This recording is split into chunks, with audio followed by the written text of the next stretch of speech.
perde betonu buradan uzatmadıkları sürece bu işin önüne geçemezler. Buradan mı düşmüş abi? Hocam daha önce Büyükşehir bir şikayette bulunduk. Yolu yapın dedik. Burayı su Geldi karşıdan. Kenara yanaştı. ama Büyükşehir Belediyesi yapmadı. Yaptık diye haber gönder yapmadılar burayı. Bu ikinci bir araç şu anda. Şey olabilir abi, taraflarında hasar olabilir. Koluna girin bence. O yaralı ya. Var onda, var. Onda bir şey var. Onu tutun, onda bir şey var. Kardeşim. Birader. Buradan. Birader.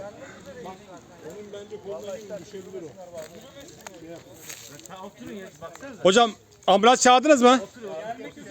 Tamam. Hocam